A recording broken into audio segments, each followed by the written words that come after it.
Hello, everyone, and welcome to the first episode of the Layer Zero podcast. The Layer Zero podcast takes a deep dive with the builders, investors, and developers in the crypto industry. I'm your host, Teriyaki Don, and today I'm joined by a very special guest. Digital Renaissance is a leading blockchain investment fund in Europe and China, with early investments in some of the largest projects in the crypto industry, including Polkadot, Nia, and Arweave, to name a few. Cao Yin is the co-founder of Digital Renaissance and has become an influential figure in the Chinese crypto industry for his early involvement in DeFi, crypto art, and Polkadot. Cao Yin, thanks so much for joining us today. Thank you, David. So, first of all, how did you get started in the crypto industry? Actually, I started in the crypto industry from a very interesting perspective. At year 2015, at that time I was working in the National Energy Administration, so-called the Energy Bureau in China. And then I initiated somehow like a task force called Energy Internet. This is somehow like a special task force would like to combine those very fashionable internet technologies, so-called ICT technologies, like AI, robot technology, and the big data, and of course blockchain into the sustainable, those kind of renewable industry in China. So I somehow went through all these kind of technologies, especially blockchain, and I found something very interesting. So at that time, I began to somehow looking for kind of like partnership within the so-called blockchain industry, so-called at that time called distributed ledger. It's very kind of outdated, narratives. So I worked with IBM at the beginning to use the Hyperledger, to use the Fabric. Actually, we are the first company in the world using somehow like the Fabric technology to build upon some kind of very prototype early stage application for a so-called decentralized carbon credit market for China. So this is somehow the beginning. But actually, finally, this kind of experiment turned out as a total failure. Actually, this is a disaster in terms of business. Why exactly was it a disaster? First of all, this is not a business in China. The carbon credit market, a carbon emission market. And secondly, that I don't think IBM is a blockchain company. Do you think so? Okay, yeah, that makes sense. Yeah.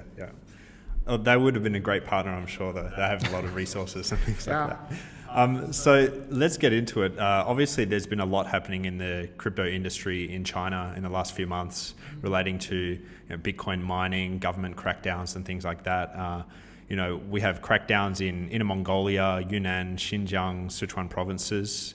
And it seems like there's pressure from Beijing to control Bitcoin miners or even ban Bitcoin mining. These regions account for a large proportion of China's global Bitcoin hash rate. And at the same time, there's a lot of fake news being spread. Last week, there was a report about Yunnan banning Bitcoin mining, and the next day, that report was corrected to say they're not banning. So what is the current status of Bitcoin mining in China? Yeah, actually, mining has been very, kind of long time industry in China from the very beginning of the industry. And a lot of those so-called big miners, so-called whale miners, they have invested a lot of money, billions of money, into this industry in China, in Xinjiang, in Yunnan, in Sichuan. So during this kind of process, they formed some kind of very weird partnership or alliance with those local officials, especially in Sichuan or in Yunnan. This is somehow the status quo situation in China. And but things totally changed just within this year because China would like to have very ambitious so-called carbon neutral policy by the year 2035, right? So they would like to somehow eliminate all those kind of so-called unnecessary carbon emissions, especially from this so-called non-real industry. This real industry is, for example, Bitcoin definitely is one of them. Since Bitcoin miners, they do not produce any kind of those substantial or tangible assets like steel, like cement, something like that. So, and also Bitcoin, the whole narrative in China, it's still somehow like, a lot of, so in the so-called official narratives of Bitcoin, yes, this is a very suspicious, very fishy somehow means for those criminals to transfer their money inbound or outbound by Bitcoin. This is somehow the so-called official narratives among those guys in Beijing, among those guys in those, like entities. So definitely Bitcoin will be the first somehow victim for the carbon neutral policy. And what's the status of the miners right now? Are they struggling to get out of China? Are they racing to get out of China? Or do you think there's some time for them to slowly move their operations overseas? A lot of some kind of attitudes. And the current situation is that most of those miners, they are still trying to, accommodate the impact of the policies. And also they are still waiting for the next wave of the regulation. So they are just somehow like waiting, just sitting there and waiting the new policies. But what I would like to say is, in the last bull run of the market, they have already somehow earned back their investment for many times. So you see, this is the reason, I think a large part of the reason they just sit and wait, since they have a lot of somehow money in their pocket. They have somehow, if the government just shut down all those mining farms, that's okay. Since they still have a lot of money to spend, also to invest into other, those foreign mining farms. For example, like in United States, in Kazakhstan, and also maybe in Canada, those countries. Yeah. Do you think this is a good thing long term for the decentralization of Bitcoin hash rate? Definitely. Actually, even those miners, they all think that this is, the crackdown of mining is inevitable in China, since, the whole narrative of Bitcoin is still something like that in China. So they have somehow already made some kind of preparation physically. Not physically, psychologically for this kind of preparation. And a lot of those miners, they also a lot of somehow like the true believer of the Bitcoin, of the blockchain technologies. Although they are somehow miners, their mining farms will be cracked down, but they do think that this is long-term good for the whole decentralization for the Bitcoin. Do you think the government actually dislikes mining, or do they dislike the wasteful use of electricity? Both, considering somehow the narratives in China. Does Bitcoin mining have a future in China? I do think that Bitcoin mining will be existed in another kind of form in the future in China. For example, some miners are going to build their own solar farms in the western part of China, so that they can have somehow so-called one-stop mining. It means that they have their own, the renewable energy source, and also they have their own kind of mining farms. So this is kind of something they would like to do. But this is somehow just a so-called minor way they want to eliminate this kind of impact. So switching gears a little bit, we have recently, there's been a social media crackdown in China, specifically on Weibo and WeChat, with a number of exchanges and crypto projects having their accounts banned or blocked, specifically, I believe, Huobi, OKX, Binance, and even some projects. Is this just a regular thing now, or do you think this is the start of something bigger, of a bigger crackdown? It's very hard to say. Actually, very hard to say. At that time, we even don't know. This kind of crackdown on social medias, like on Weibo, on WeChat, is somehow, the will of the companies they themselves, for example, from Weixin, from Tencent, or from Weibo company, or directly from the order of some officials. We don't know. We don't know exactly the situation, what the situation is. But we do know that the whole some kind of like the regulation side, they don't like all these kind of crypto related activities, mining, exchange, trading, or anything like that. And recently, with that same wave of social media crackdowns, also some exchanges have restricted functionality to Chinese users. They don't allow leverage trading to Chinese users, or they may reduce the maximum leverage. I believe Huobi reduced the maximum leverage to 5 times. Do you think this is a long-term solution that they're bringing, or just because the Chinese the market right now in China is quite? It is also very hard to say. All these kind of things are still in situation. Still ongoing. So we just can do is wait and see to see the following kind of follow-ups on policies on those regulations. Yeah. Do you think with some of these platforms self-regulating the maximum leverage and other restrictions, do you think this could push people to decentralized trading platforms or decentralized leverage trading platforms? Definitely.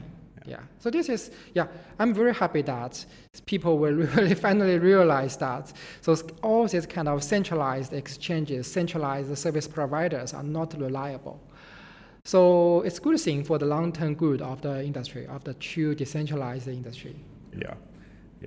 So Digital Renaissance is a heavy investor in the Polkadot ecosystem, including investments in Akala, Moonbeam, Plasm, Lidentree, just to name a few.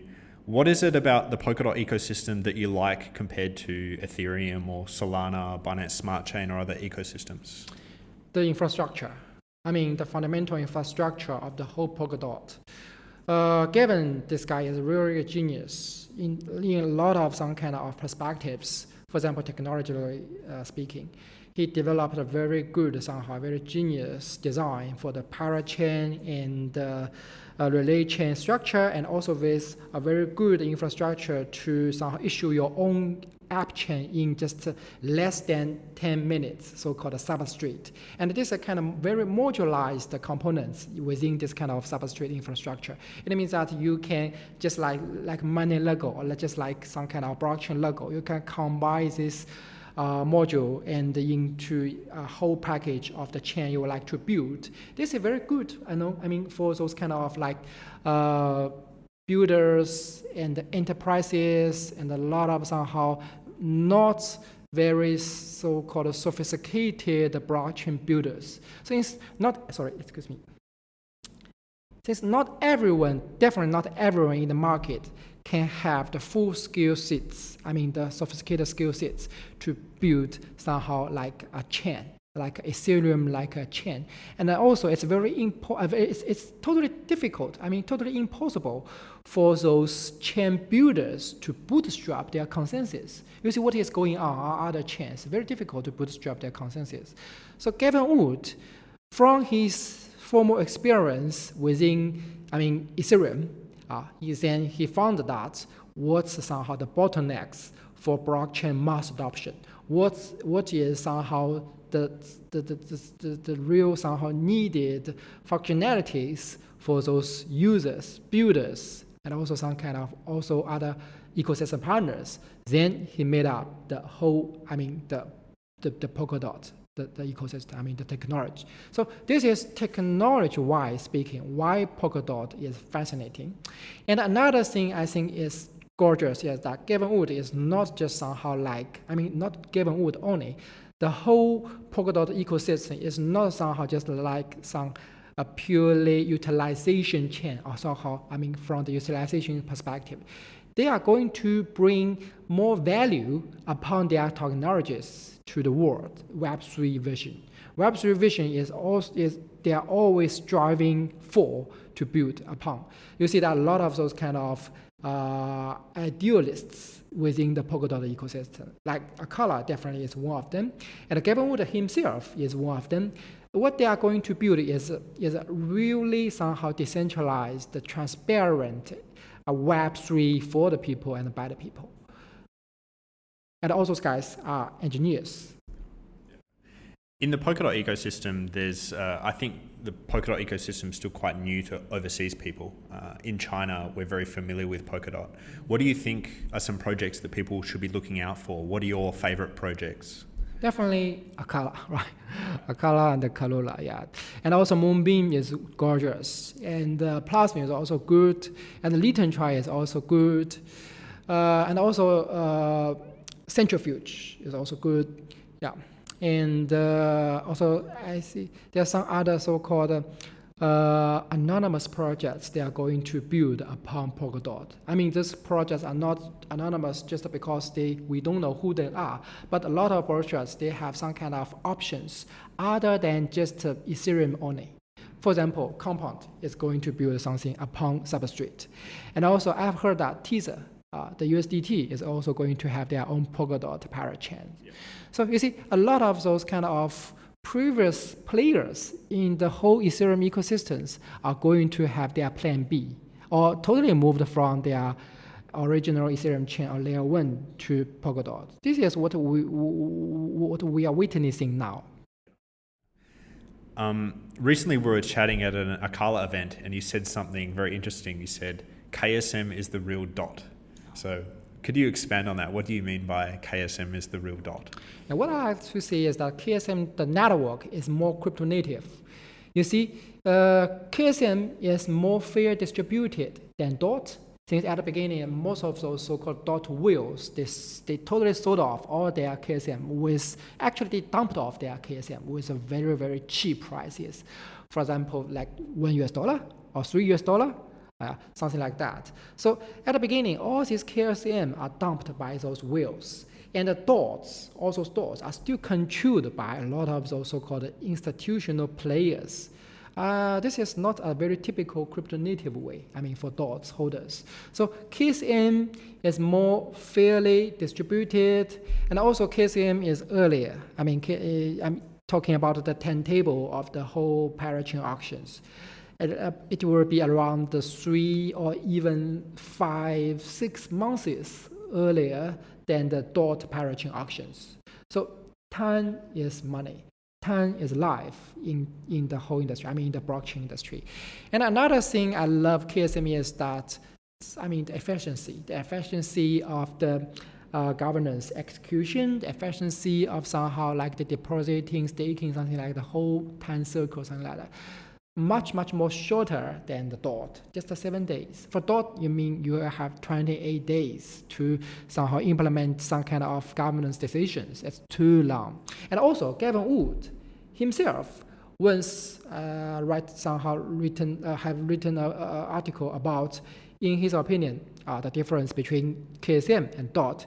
He said very clearly in the article, he articulated something like that. KSM is for startups. KSMs, the whole KSM network, not KSM the token. KSM network is for startups. It's for those kind of Web3 applications and for blockchain native applications. And the Polkadot network is for those so-called financial grade security applications for enterprise-like companies, something like that. You see, the narratives between these two networks are very clear. KSMs are for startups, for young boys, for white boys, right? And the dots are for those corporate guys, maybe wearing some kind of very fancy suits, something like that. So the crowd loans are underway for the parachain auctions, and it looks like the first 3 are pretty much settled. It looks like Akala will be number 1, Karura will be number 1, Moon River will be number 2, and Shiden will be number 3. We have 5 parachains in the first set of auctions. Who do you think will be taking those final 2 slots, or do you think the whole 5 will change? It's very hard to predict, It's ongoing now, but I see that a lot of somehow builders, they are taking this kind of crowd loans and auctions very, very seriously, like Bifrost, Darwinia, and ChainX, and Centrifuge. All these teams, they take this very, seriously. And also some unknown competitors, like, for example, like whether Tether, USDT, will join the competition in the final second, whether Compound will join the competition, or whether other so-called Ethereum whales will join the competition in the final second. We don't know. Yeah. If you were to take a guess, who do you think would be the final 2? Final 2. Sorry, it's very hard to say. Yeah. I don't want to take positions here since I'm their investors. We'll say someone in your portfolio, probably, right? But it's unfair. It's unfair to just tell those names in my portfolios. Yeah. I think Centrifuge is good. Okay, we'll put Centrifuge at 4. Yeah, but Centrifuge is not among one of my portfolio companies. Ah, okay. But Centrifuge is good. Yeah. So recently I've been checking out your WeChat, and you seem to do a lot of online events recently relating to the metaverse. So what exactly is the metaverse? Yeah, what I see metaverse is not just like somehow a very fancy games for those boys in front of those screens. And actually metaverse is a new world. It's like you can call this like a new continent.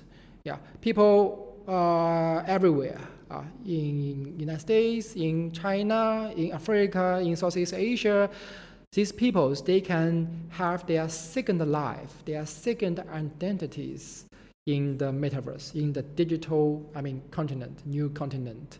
And we are in the very beginning of this kind of shifting from the physical world to the digital, to the purely digital metaverse world. So what I'm going to do is, at the very beginning of the digital dawn, we would like to show those non-crypto people that we have some other options. We have plan B, other than the real shitty world we are living, especially for people living in South America, in Africa, in Southeast Asia. Yeah, people are struggling. I just have a very good talk with an entrepreneur from Nigeria that the boy have met. He is Chinese, but he is doing business in Nigeria. He told me that there are a lot of very good, creators, content creators, writers, musicians, and painters, and a lot of those so-called, creators are struggling in Nigeria, in Kenya, in Ethiopia, and they have no very good way to let their viewers, or so-called their content consumers, to consume their contents, to consume their so-called cultural products. So they need some kind of new way, a new world to meet with other, people like them, and to sell, and also to have some very basic and decent incomes by their creations. So metaverse, along with all these kind of DeFi tools, can give those guys plan B, other than their own, kind of very shitty regimes like that. Yeah. I saw one of them, they kind of look like RuneScape or like Minecraft or something like that, some kind of like a online player, online game kind of thing. And it seems like they have some kind of relationship to NFTs, right? So I think you've had, or you're planning a NFT exhibition, NFT art exhibition in the metaverse, is that right? Yeah, I have planned a lot of those so-called exhibitions or tours within those so-called cyberspaces, not only on those metaverses, but also some other places, like some Web2 websites like that. Yeah. So you are quite a NFT collector. Why NFTs over physical art? Yeah, because since, you see, the world is changing. It's changing dramatically. The geopolitical situations, somehow the dynamics of those technologies. And also, very importantly, is that young generations, they are growing up. They need something new. They need something fresh. And also, most of those kind of resources actually are controlled by those non-digital guys. Yeah, not to say non-crypto guys. So you see, this is somehow like a gap, a huge gap between the reality of the real world and what these young guys, young generations, very creative, very innovative young generations would like to meet in the future. So NFTs is just not only NFT, also kind of digital cultural stuff. It's kind of totem. It's a totem for a young generation, for a purely digitalized generation, like we generation. So the reason behind my collection is I would like to make some kind of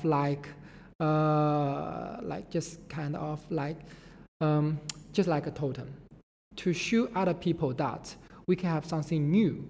We are not necessary to be somehow the followers of the older existing cultures.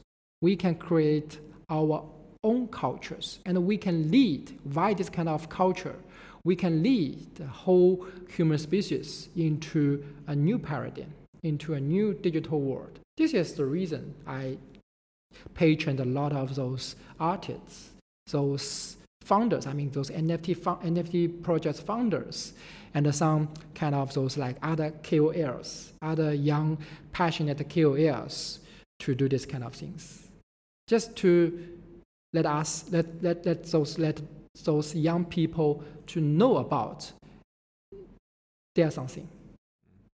So I believe you've bought quite a few NFTs. What are your requirements for buying an NFT? Do you have like a certain style that you like or certain artists, or are you very open to everything? Firstly, most importantly is that crypto native. Not necessarily to be a very fancy stuff, but the creator, he or she, should have very strong kind of so-called consciousness of his identity, of his new generation identity, of his digital identity.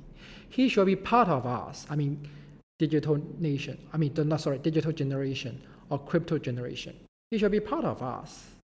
Then I myself, by collecting this kind of behavior to express my own kind of ideology, my own kind of perspectives in front of the whole public, those non-crypto public. So crypto arts, to me, is somehow like a medium developed by those artists and roomed by me, collected by me to somehow to finalize the self-expression. And most importantly is the identity building up.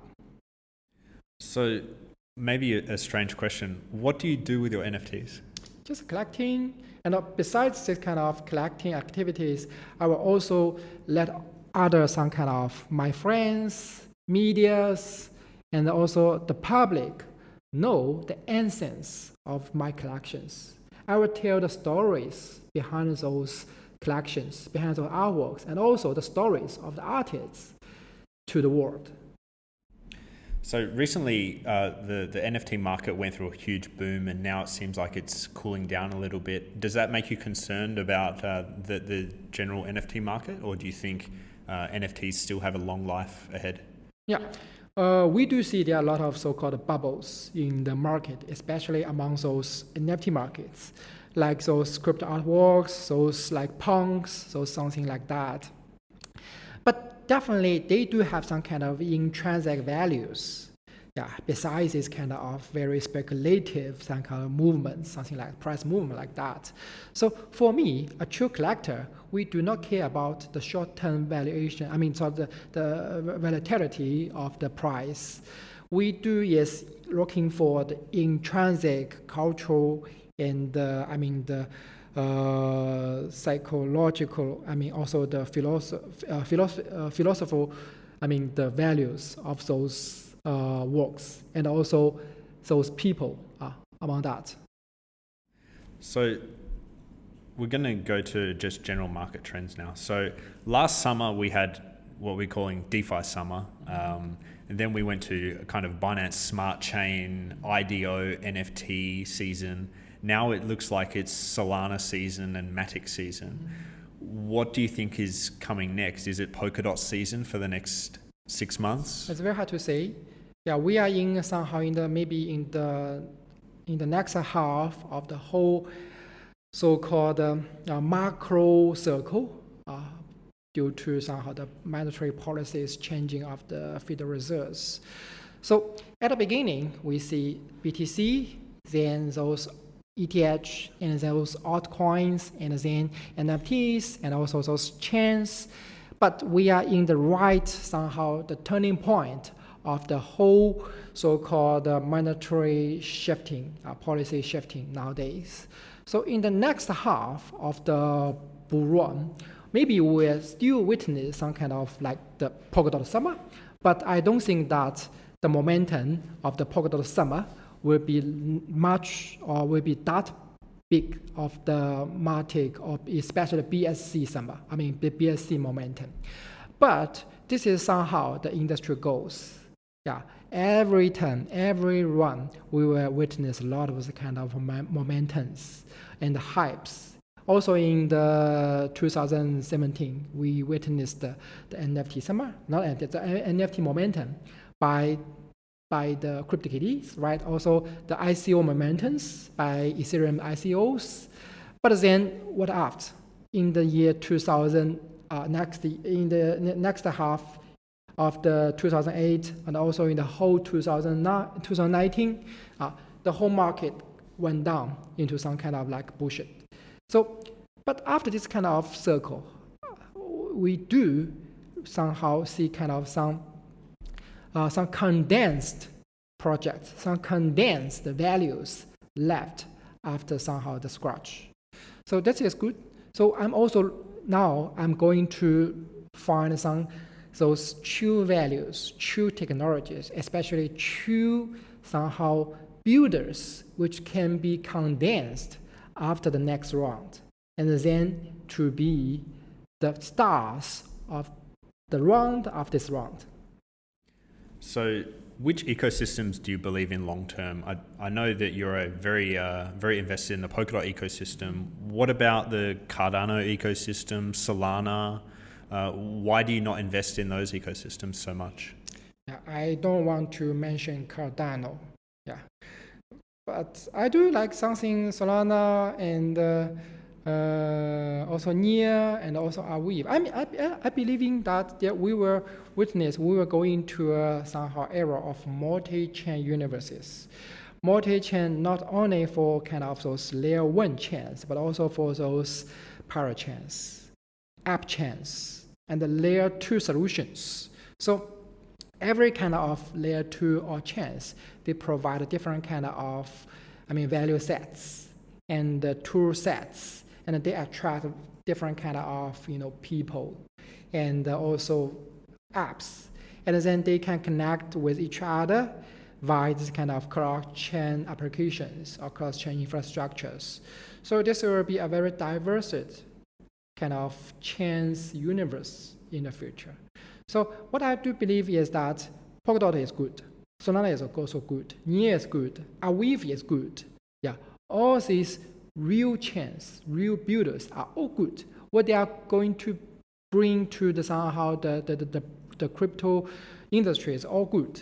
But we do see that those builders, from different kind of domains, they are selecting upon different kind of chains. For example, NFT projects, it seems that they prefer Aviv. A lot of those NFT builders, they are building upon Aviv. And those DeFi projects, they maybe prefer, like Matic, also like the BSC, and also Polkadot is also another good destination, future good destination for them. And the Solana is also one of them. And this kind of chains, they can so-called convey different kind of values. That's good. Maybe there's one app chain using digital US dollar or other kind of so-called central bank digital currencies by Polkadot-based parachains. Yeah. This kind of follows on to that. Do you think the market is getting too fragmented? There's too many blockchains, too much liquidity on different chains that kind of, now we have Matic bringing in a whole bunch of money, and money will go to Solana as well. Is it getting too split up, or is this not a long-term problem? This is a natural process of evolution. At the beginning, just like, kind of boom of a lot of thousands of species in the history. And then after very fierce competition, some species, they went out of the competition. So in my mind, as an investor, I'm always keep open on this kind of chance. What I'm only looking for is true talents within those builders. I'm looking on people, not looking on one specific chain. The investment trends seem to have changed over the past 12 months. A year ago, there were no IDOs, and most of the investment was done with traditional firms. Now, every project does a investment, private seed and private round, and a community round. do you think this is similar to the ICO boom we had before, where this will disappear in 12 months? Or do you think this is a long-term thing, having the community invest with IDOs or with crowd loans and things like that? Mm-hmm. There are some kind of similarities among IDOs, ICOs, or other kind of so-called offerings. But after months, we see that there are some kind of interesting things happen. At the beginning, ICOs, a lot of those kind of scammers, they took out all those money from those investors and have totally no answers, no returns of anything.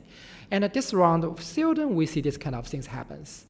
And a lot of those, bootstrapping of those projects, they are using kind of fair launch ways. It means that people deposit their money and provide liquidity, and then they can have those governance token in return. So this is good. So you see that this industry is becoming better and better, and we will have our own kind of like self-disciplines. And this is the magic of a true decentralized and transparent and open source communities is showing to the whole world. What we are doing now is not just kind of like some very wired, unrealistic kind of utopian style way to make things. What we are doing is really very reasonable. We can see a kind of a storyline among this. The whole industry is evolving. People are learning from their previous their experiments. And they are accumulating their experience, and also they are evolving. The industry are evolving alongside those peoples. So that's good. Well, that's all I had prepared for today. So thank you very much for joining. Thank you, did you have any last things to say? What I should say is, I think that this industry is like, not this industry. The whole digital or so-called crypto native world is like the Wild West. In the in 19th centuries or in 18th centuries in United States, there are a lot of somehow like those those robbers, those Indians, and also a lot of those maybe some kind of man-eaters.